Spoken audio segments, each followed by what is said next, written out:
matinale Tocsin, 7h30, 9h30, à la volée. Et merci pour ceux qui me félicitent pour le bon accent anglais, je sais, c'est ma spécialité. Et tout de suite, à la volée, très heureuse de recevoir Thierry Casasnovas. Bonjour Thierry Casasnovas. Bonjour Clémence. Alors, beaucoup de sujets à aborder avec vous. Vous êtes d'abord à l'origine fondateur de la chaîne YouTube Régénère et du magazine du même nom, entrepreneur, militant pour la naturopathie, on va y revenir. Et aujourd'hui, vous nous annoncez que vous créez un mouvement politique, le mouvement Vivant. On écoute un extrait de votre chaîne YouTube où vous annoncez ce mouvement. Et chaque jour, chaque année, la réalité leur donnera tort. Car si vous, qui avez déjà ouvert les yeux, choisissez de me suivre, si vous osez croire en ce mouvement, alors d'autres suivront.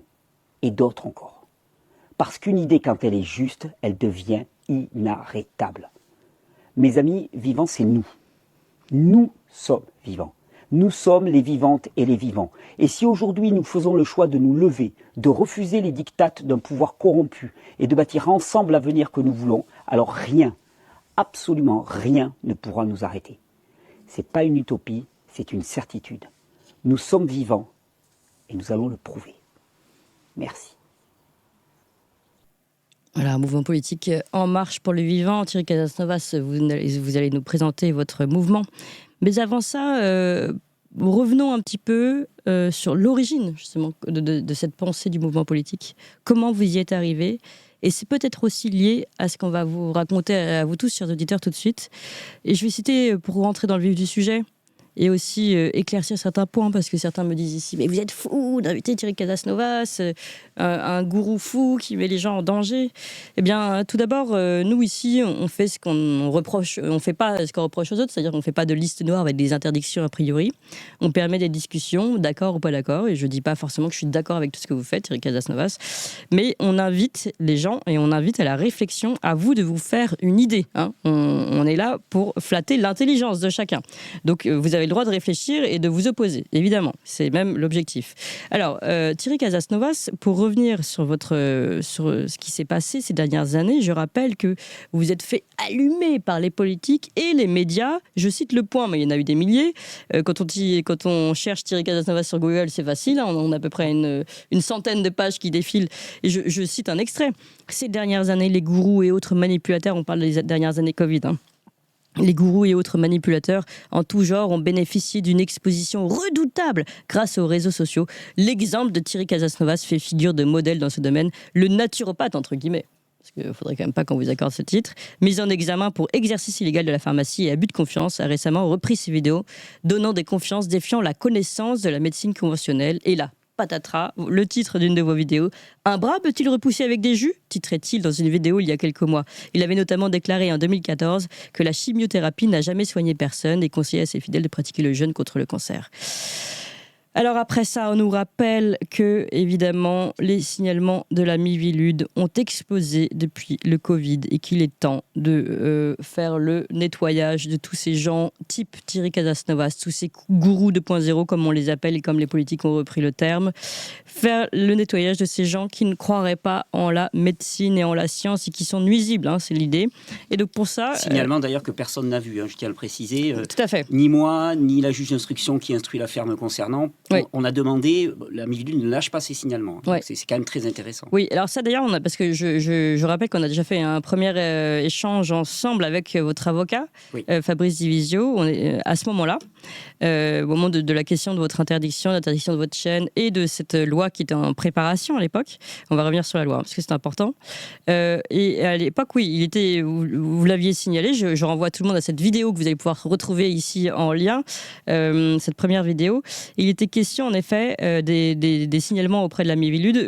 Et apparemment, vous auriez fait l'objet de plus de 600 signalements, sauf qu'à chaque fois que votre avocat les demande, vous n'avez pas le droit d'y avoir accès, alors que dans un dossier judiciaire, vous avez tout à fait le droit d'y avoir accès. Intéressant donc, ces signalements. Oui, je dirais aussi que le lynchage médiatique qui a lieu depuis des années et des années s'appuie systématiquement sur ces 600 signalements. Oui. Et on ne les a pas vus. Sur le titre de cette vidéo. Et sur le titre de cette vidéo. Oui. Alors peut-être un petit éclaircissement avant de continuer sur l'histoire de la loi et d'arriver enfin à votre mouvement.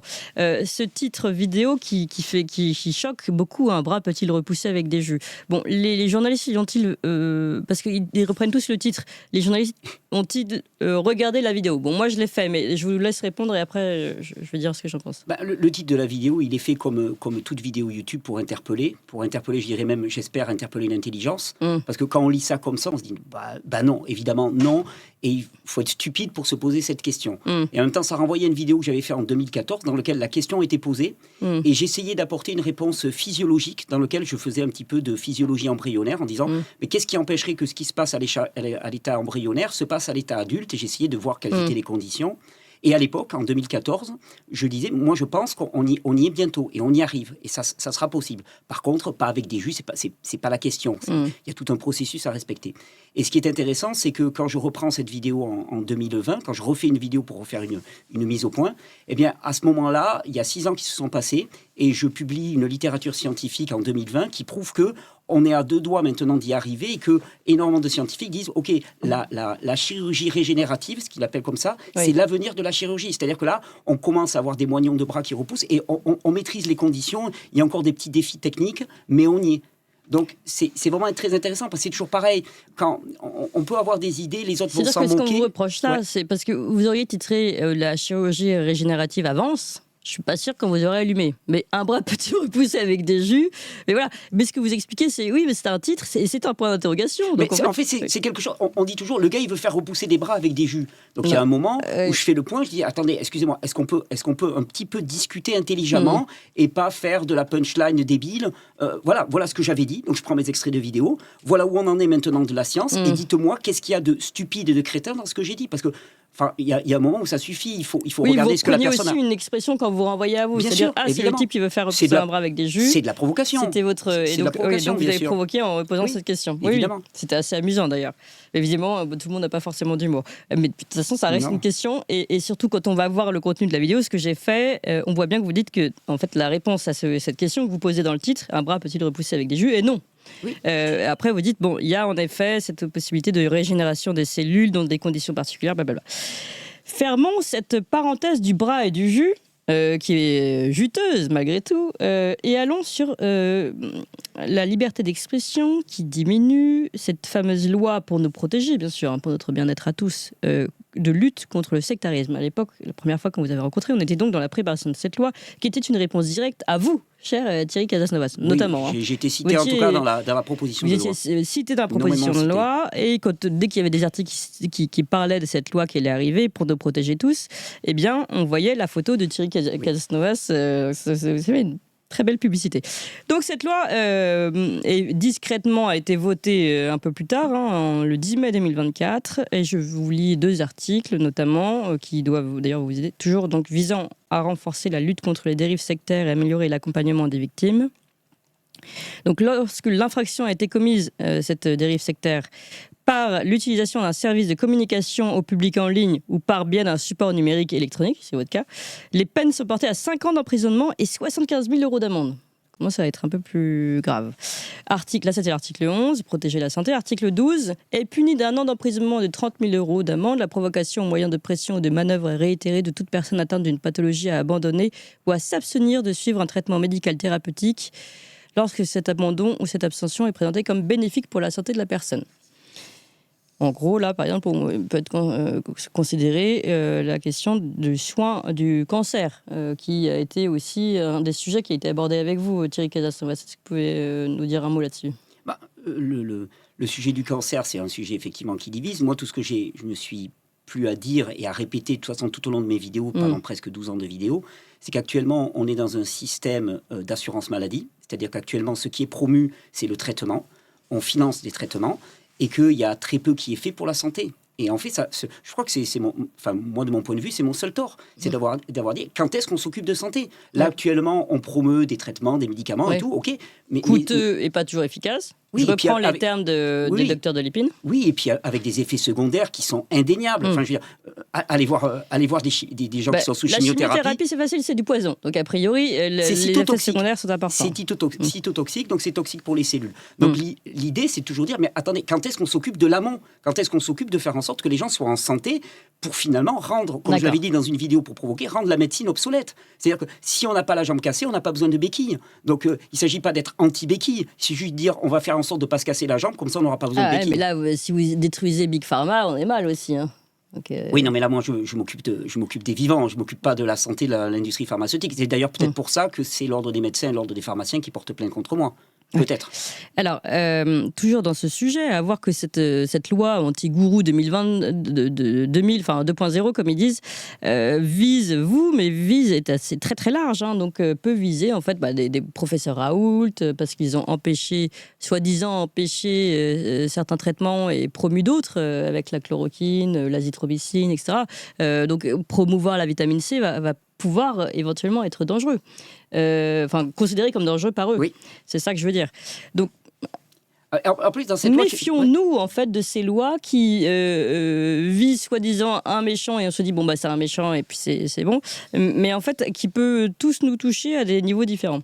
Oui, et dans cette loi, il y a aussi une dimension. La première dimension, c'est la dimension de la communication. Communication via Internet, via numérique. Oui. Et mon avocat Là, l'avait fait remarquer, oui. Fabrice Divisio l'avait fait remarquer, il disait Casanovas, c'est quelqu'un qui est poursuivi pour ce qu'il a dit et non pas ce qu'il a fait. Parce que, je le répète, dans mon dossier, il n'y a pas de victime. Il n'y a personne qui a en souffert. Oui. C'est l'ordre des médecins, c'est l'ordre des pharmaciens. Et là, ça touche vraiment une question qui nous relie. C'est-à-dire, c'est vraiment le problème qu'il y a actuellement avec les réseaux sociaux, avec les médias Internet en ligne, qui sont en train d'un seul coup de prendre une place énorme au détriment des médias traditionnels qui verrouillaient tout, qui contrôlaient tout. C'est-à-dire que là, d'un seul coup, un petit gars avec son téléphone portable sur Internet peut arriver à avoir une chaîne vidéo à 2,5 millions d'abonnés, Oui. et ça les dépasse Vous avez complètement. commencé quand, vous, votre chaîne vidéo? 2011. Et tout seul? Ah oui, tout seul, avec Et vous avez combien d'abonnés aujourd'hui? 2,5 millions. Ah oui, ça fait un paquet. Et oui, ça fait un paquet. Et un média comme Toxin, c'est exactement la même problématique. C'est-à-dire, vous avez des médias qui sont financés, qui sont archi-financés, avec un parterre de journalistes et ainsi de suite. Puis d'un seul coup, il y a Toxin qui débarque, et puis qui commence à avoir des tas de gens qui s'intéressent à ce qu'ils font, avec des moyens qui sont ridicules, excusez-moi, sans vouloir être... Non, mais Quoi, ridicules. vous avez Mais vu moi- le scotch dépasser, c'est ça? Non, mais je trouve ça fabuleux. Moi, au contraire, je valorise ça. Oui. C'est-à-dire, c'est vraiment le vivant dans ce qu'il a de plus vivant. C'est-à-dire, c'est des petits moyens. Par contre, vous avez du fond. Et c'est pas la forme qui importe, c'est le fond et qui va toucher les gens. Et avec Internet, on permet de transcender toutes ces espèces de logiques d'élite et finalement ces logiques pyramidales qui verrouillaient toute la société. Et ça, ils ne le supportent pas. Donc c'est le procès d'Internet actuellement qui est en train d'être fait. C'est Et le on le procès de voit, beaucoup de on le choses, voit avec oui. l'élection aux États-Unis, on le voit avec ce qui se passe en France. C'est-à-dire qu'ils voudraient verrouiller de partout et ils n'y arrivent plus. Et ça, c'est fabuleux ce qui se passe. Vous avez raison. En plus de cette loi contre le sectarisme, on a vu au même moment tout plein de lois, de procédures au niveau européen aussi, Thierry Breton, qui souhaitait mettre au pas les journalistes, les médias, les réseaux sociaux. Donc on voit bien une tendance générale, et d'ailleurs à l'époque on en avait fait une pétition pour protéger la liberté d'expression.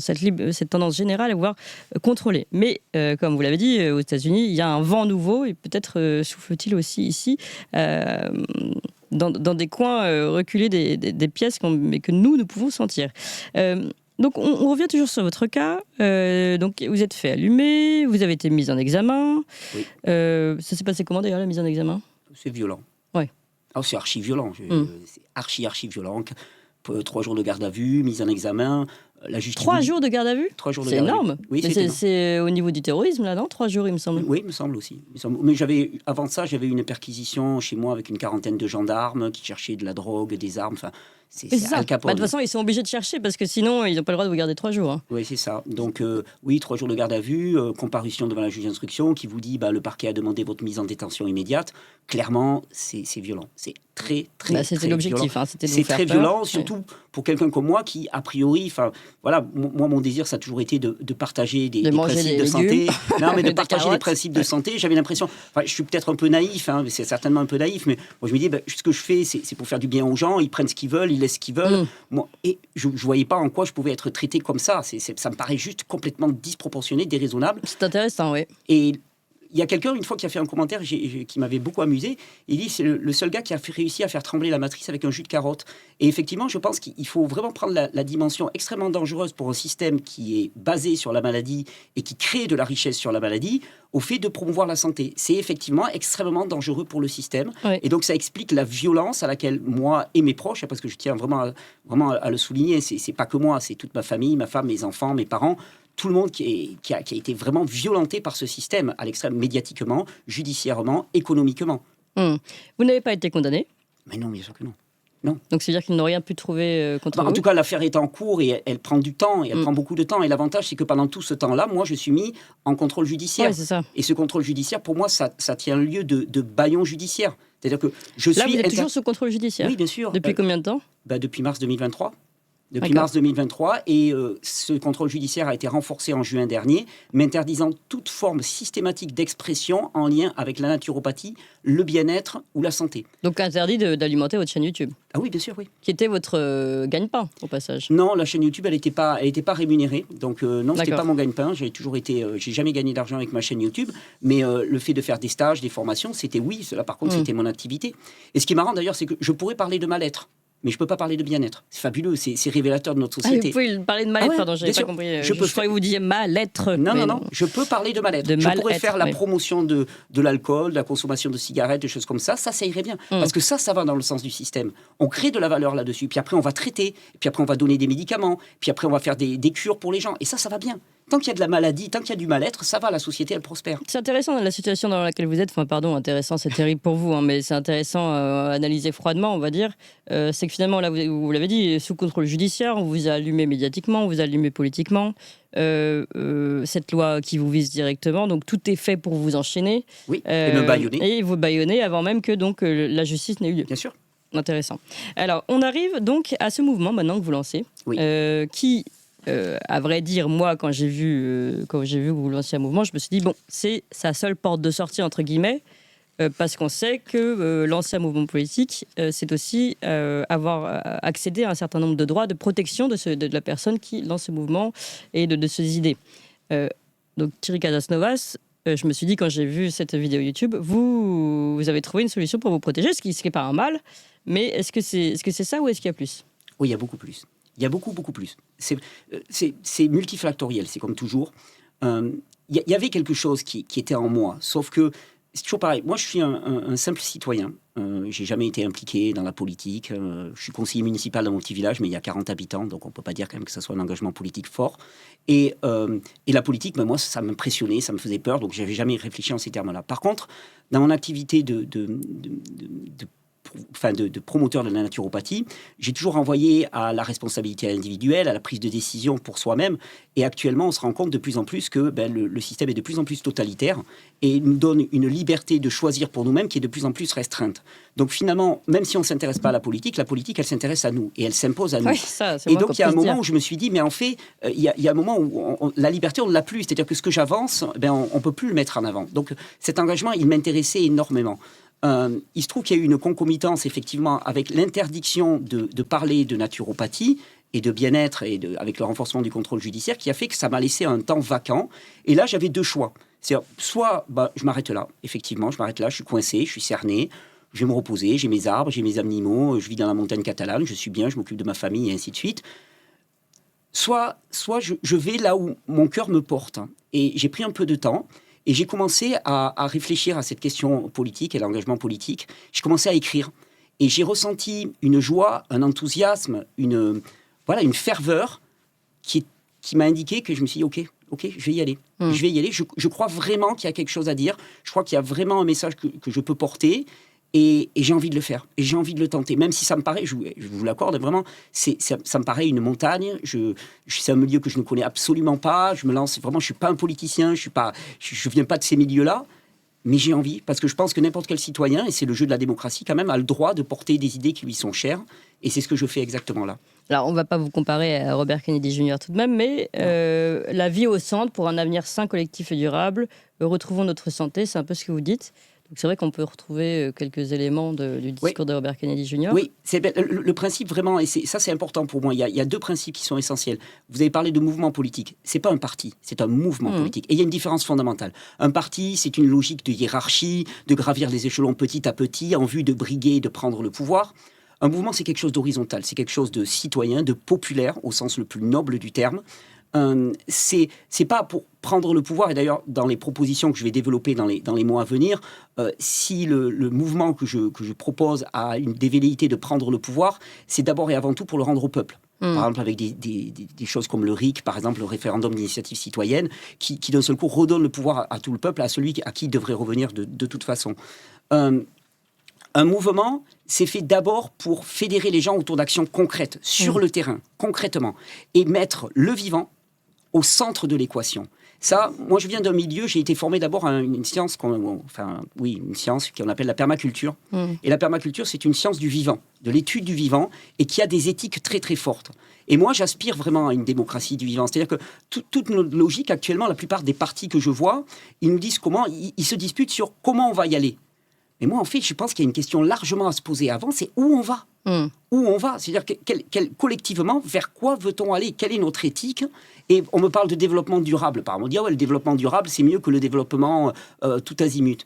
Mais développer quoi? Et durablement, en plus, moi j'ai bien envie de savoir qu'est-ce qu'on va développer. Parce que c'est très important. Est-ce qu'on doit développer la consommation, quoi, vous voulez dire. Développer la consommation, le mal-être, la maladie, ou est-ce qu'on va développer la santé? Quelles sont nos valeurs pour évaluer la pertinence de notre système? Est-ce que ce sont uniquement des indicateurs tels que le PIB, ou est-ce que c'est le bien-être général de la population, le niveau d'épanouissement de la population? Enfin, il y a plein de... Et puis, on a une politique qui est extrêmement anthropocentrée, c'est-à-dire que c'est l'humain, l'homme, le pouvoir d'achat de l'homme, et ainsi de suite. Mais en fait, on fait partie d'un tout, d'un écosystème.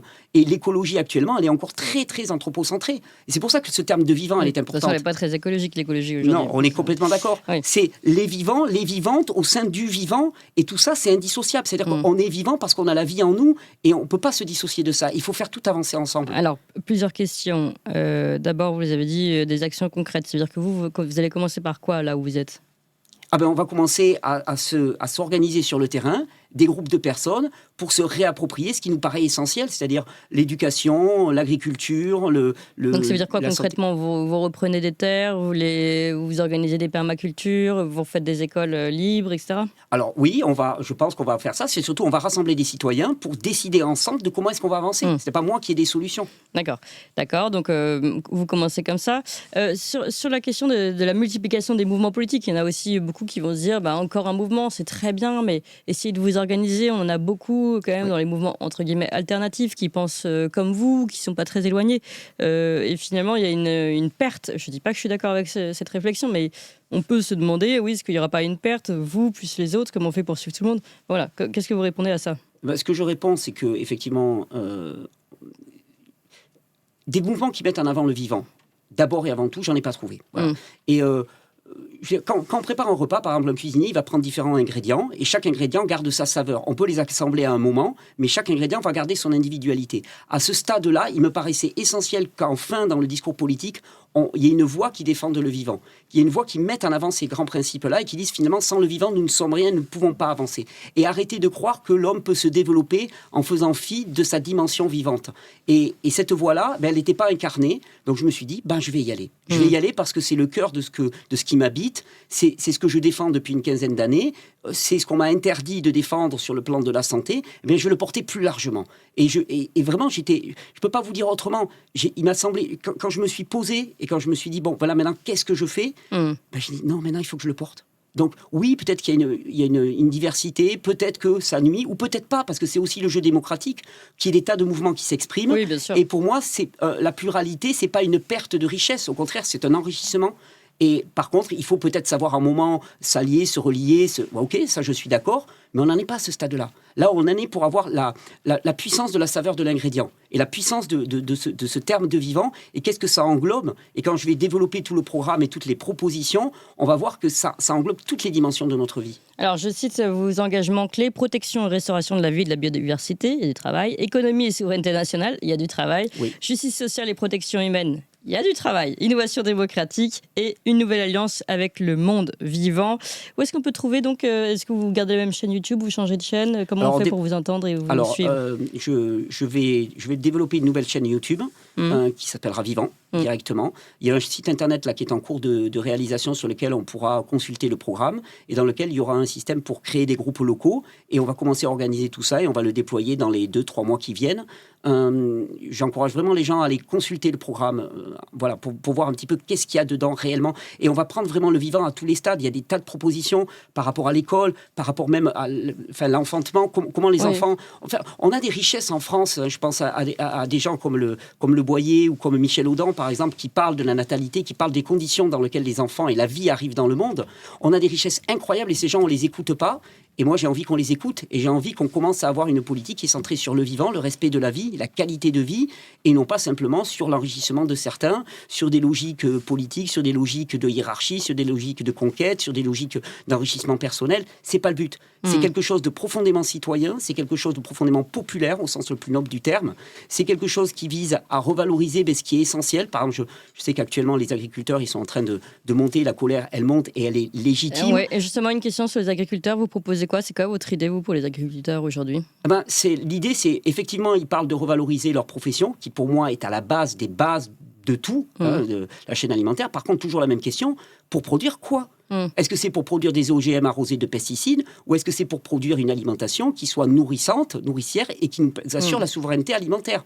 Moi, pour ça, oui. Mais je ferai remarquer qu'aux États-Unis, par exemple, il y a quelque chose d'assez fort qui s'est passé. Donald Trump a dit qu'il allait introduire comme conseiller à l'USDA, donc au département de l'agriculture, quelqu'un qui s'appelle Joël Salatin. Oui. Joël Salatin, le grand public ne le connaît pas trop, mais dans la permaculture, il est archi connu parce qu'il a une ferme qui s'appelle Polyface Farm et c'est une star dans le domaine de la permaculture, de l'agriculture régénérative. Et qu'est-ce qu'il dit, Joël Salatin? Il dit...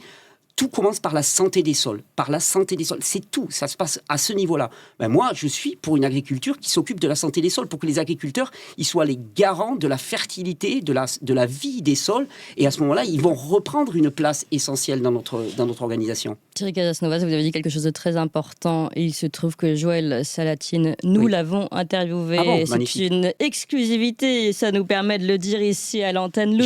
André Berkoff l'a interviewé. Il est allé jusqu'à chez lui, dans sa ferme en Virginie. C'est quelqu'un d'extraordinaire. C'est l'ennemi numéro 1 de Bill Gates. Et justement, peut-être rejoindra-t-il l'administration Trump. Et ce sera l'interview d'André Berkoff à suivre. Donc surtout, chers amis, suivez ça, suivez le programme Tocsin, Joël Salatin, notre invité exclusif. Et en effet, c'est fondamental cette interview. On en reparlera ici. Merci beaucoup Thierry Casasnovas. Avec en effet beaucoup de choses à faire, un gros programme et repenser la terre, repenser le vivant. Je rappelle donc vous êtes fondateur de ce mouvement Vivant à suivre. En tout cas, merci pour votre accueil. Merci pour tout et merci